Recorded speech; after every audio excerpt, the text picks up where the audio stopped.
Hello, Captain Yolles. What brings a black man from Mississippi to these Italian skies and this hallowed ground?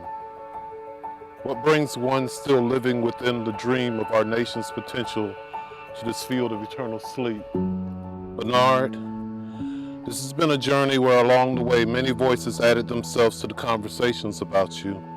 Yet that hardly reveals what brought me to this place. Your cousin, Macy Bernard Hart, told me a Yiddish phrase, "beshirt," which means that things and events were meant to be. Perhaps that is why I am here. Born to David and Leon Yolles on August 14, 1916, Bernard was the son of a Jewish merchant and an aspiring retail manager in his father's store in Winona, Mississippi.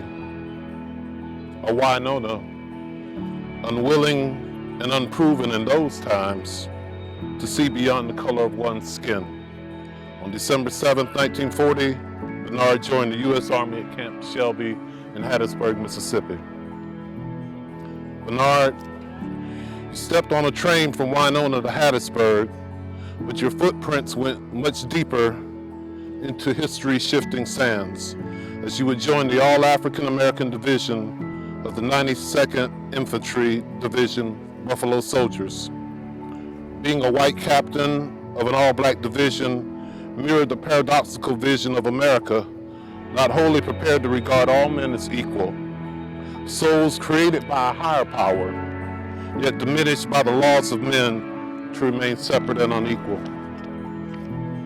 In Luke 14:28, the scripture reads, "For which of you intending to build a tower does not first sit down to count the cost, to see if you have sufficient means to build it?" On the morning of February 6, 1945, while standing shoulder to shoulder with one of your men, an impassive rain of mortar fire fell into your foxhole and you were taken from the annals of the living. At what cost? You left behind a mother, father, and brother that grieved your loss at the family table every holiday. You left a wife, your own piece of blue heaven, that grieved for one last dance, one last embrace. You left the squeals and giggles of a child for the roar of artillery and moans of the dying. At what cost?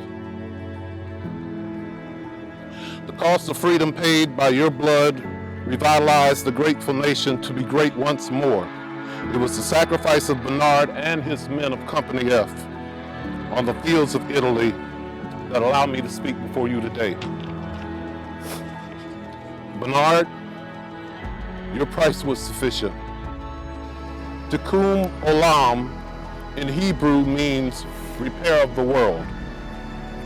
Can we, rather than contest the price of freedom by killing machines and who we exclude from our borders, look upon the sacrifice of the fallen and continue their work and their dreams of freedom for all?